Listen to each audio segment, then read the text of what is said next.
नरेंद्र मोदी जी की अगुवाई में पूरे देश में जल सुरक्षा, जल प्रबंधन और जल संवर्धन के लिए राज्यों के बीच में सहयोगात्मक वातावरण की एक नई कार्य संस्कृति पैदा हुई है।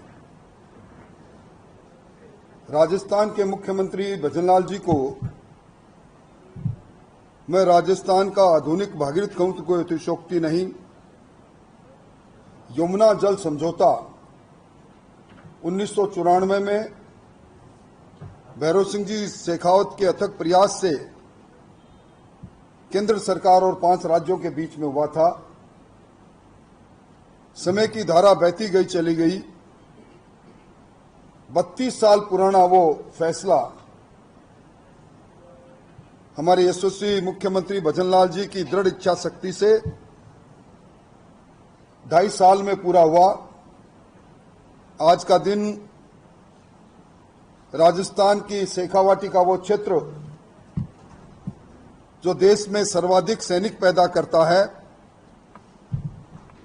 जिसके अंदर एक लंबा इतिहास छुपा है, उस शेखावाटी के लिए एक ऐतिहासिक दिन बन गया। ये अविस्मरणीय दिन बन गया। आज हमारे केंद्रीय गृह मंत्री अमित शाह साहब की अध्यक्षता में केंद्रीय जल शक्ति मंत्री CR पाटिल जी की उपस्थिति में हमारे मुख्यमंत्री भजनलाल जी के प्रयास रंग लाए और हरियाणा के मुख्यमंत्री जी की उपस्थिति में एक MOA हुआ है। कांग्रेस के मित्रों को MOU और MOA में पता नहीं, मेमोरेंडम ऑफ एग्रीमेंट हुआ है। यानी अब वो दिन दूर नहीं जब यमुना जल का 1971 क्यूसेक पानी और इसमें औसतन जो प्रवाह रहेगा वर्ष भर का वो 577 MCM रहेगा। ये हथनीकुंड बैराज से निकलकर 295 किलोमीटर के सफर को तय करके और चूरू के हाशियावास में जो बड़ा जलाशय बनेगा वहां तक ये पानी पहुंचेगा। और सबसे बड़ी बात यह है कि इस परियोजना में ये आज तय किया है भजनलाल जी ने कि परियोजना के लिए भू अधिग्रहण से लेकर टेंडर की प्रक्रिया इसी वित्तीय वर्ष में पूरी होगी। 34,102 की ये परियोजना, 34,102 करोड़ की ये परियोजना ये शेखावाटी के लिए उसकी तकदीर और तस्वीर को बदलने वाला काम होगा। हाशियावास से 295 किलोमीटर लंबी भूमिगत पाइपलाइन से पानी आएगा और इसके लिए राजस्थान हरियाणा में यमुना वाटर परियोजना के लिए एक SPV बनने का फैसला भी आज हुआ है। 295 किलोमीटर लंबी ये पाइपलाइन अधिकतर रोड साइड से डाली जाएगी और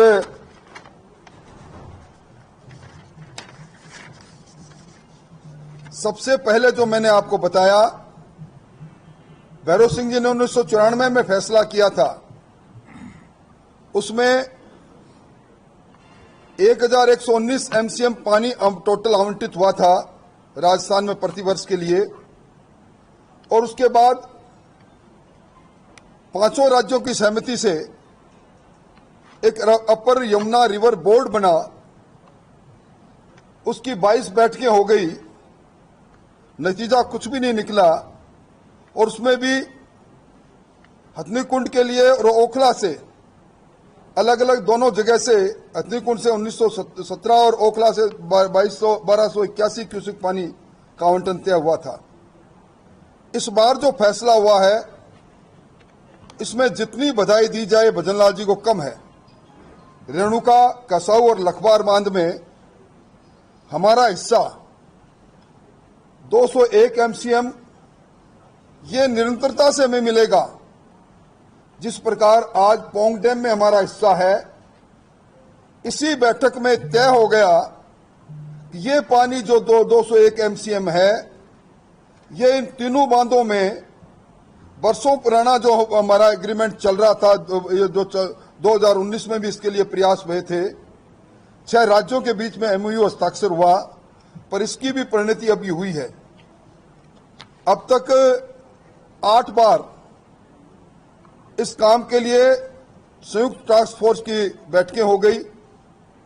DPR 18/5/2026 को दोनों राज्यों ने मिलकर केंद्रीय जल आयोग में प्रस्तुत किया और राजस्थान के मुख्यमंत्री भजनलाल जी ने अपने बजट के अंदर 2026-27 के अंदर इसके आवश्यक बजटीय प्रावधान किया और इसी फरवरी महीने में पाइपलाइन का अलाइनमेंट दोनों राज्यों में कहां कहां होगा, 295 किलोमीटर पाइपलाइन किस किस जगह से गुजरेगा, इस पर आपस की सिद्धांतक स्वीकृति हो गई और अब ये योजना राष्ट्रीय योजना बने, इसके लिए भी मुख्यमंत्री जी कोशिश कर रहे हैं।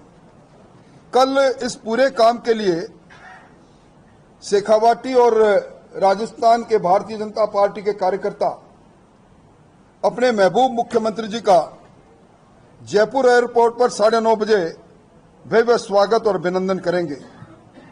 मैं इस भव्य स्वागत और अभिनंदन में राज्य के पूर्व मुख्यमंत्री अशोक गहलोत जी को आमंत्रित करता हूं इस मंच के माध्यम से, जिन्होंने कुछ दिन पहले ये बयान दिया था कि अगर यमुना का पानी का एग्रीमेंट हो जाए और यमुना का पानी के आने के लिए सारी औपचारिकता पूरी हो जाए तो मैं मुख्यमंत्री जी का माला पहनाकर स्वागत करूंगा, अभिनंदन करूंगा। तो मैं अशोक गहलोत जी को भी कहना चाहूंगा कि उनको आना चाहिए, अभिनंदन करना चाहिए, क्योंकि ये तो एक राज्य के सबसे बड़े हिस्से की तकदीर तस्वीर बदलने का काम हुआ है। सरकारें बदलती रहती है, उन्हें बड़ा मन करके कल भजनलाल जी का स्वागत करना चाहिए। पर मैं उनको ये भी याद दिलाना चाहूंगा कि वो हरियाणा के अंदर चुनाव का प्रचार करने गए थे। जिस घोषणा पत्र के आधार पर जो प्रचार करने गए थे, हरियाणा में उस घोषणा पत्र में लिखा था कि कांग्रेस की हुकूमत आ जाएगी तो हम 1 क्यूसेक पानी भी किसी भी राज्य को, विशेष तौर पर राजस्थान को नहीं देंगे। उस समय मैंने प्रेस कॉन्फ्रेंस करके इस मुद्दे को उठाया था कि मुख्यमंत्री अशोक गहलोत जी को हरियाणा के चुनाव प्रचार में नहीं जाना चाहिए, वो गए। मुझे याद आ रहा है, मैं शेखावाटी जनपद से आता हूं, मेरे दाईं ओर जो सांसद महोदय बैठे हैं वो भी वहीं से पधारते हैं। आपने शीशराम जी ओला, हमारे दिवंगत नेता, उन्होंने जब कभी भी चुनाव आया एक अलाइनमेंट यमुना जल का पानी का आने का उन्होंने तय किया। ओके, यहां से आएगा और चुनाव की वैतरणी पार करते रहे। यही नहीं, कांग्रेस के नेताओं ने इसको चुनावी मुद्दा बनाया और मुझे याद आ रहा है पिछली बार भी अशोक गहलोत साहब ने अपने चुनाव घोषणा पत्र में इस बात को लिखा, यमुना का पानी राजस्थान को मिलेगा। अपने पहले चुनावी बजट में जब चुनाव के बाद में जीतने के बाद प्रस्तुत किया, उसमें महामहिम राज्यपाल के अभिभाषण में और बजट के अंदर इस बात को कहा और पूरे 5 साल तक वो शासन में रहे। एक बार भी उन्होंने हरियाणा सरकार या केंद्र सरकार को एक पत्र लिखकर कोई ये कोशिश भी नहीं की कि ये बात पूरी हो। पर मैं भजनलाल जी को धन्यवाद इसलिए देना चाहूंगा कि उनकी दृढ़ इच्छा शक्ति थी। उन्होंने अपने मुख्यमंत्री के चुनाव के तुरंत पश्चात चयन होने के बाद इस काम को हाथ में लिया और राजस्थान में राम सेतु जल और यमुना जल का यह समझौता, ये राजस्थान को जल की दृष्टि से परिपूर्ण करेगा। 75 लाख से ज्यादा लोग इस तीनों जिलों के लाभान्वित होंगे और अब तो नए समझौते के अनुसार हाशियावास में 2 बड़े रिजर्वायर बनेंगे। हरियाणा भी अपने हिस्से का पानी हाशियावास के रिजर्वायर से, अलग रिजर्वायर जो बनेगा उससे लेगा। इससे हमें इतना फायदा होगा कि हमारा जल स्तर ऊंचा होगा और हमारे जो विशेष तौर पर चूरू, सीकर, झुंझुनू जो पीने के पानी से हमेशा तकलीफ में रहते थे, उनके लिए नया युग प्रारंभ होगा।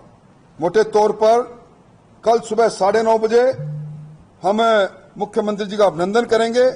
हम धन्यवाद देना चाहते हैं प्रधानमंत्री जी को। उनकी कार्य संस्कृति में जो बदलाव आया है, देश के कई ऐसे मुद्दे जो बरसों से कई राज्यों के बीच में आपस में एक तरह से गुथे पड़े थे, वो सुलझे हैं।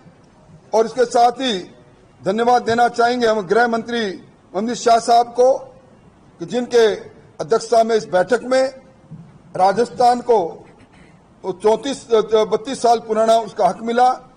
आज ये सच्ची श्रद्धांजलि है धरतीपुत्र भैरव सिंह शेखावत को, जिन्होंने ये सपना देखा था।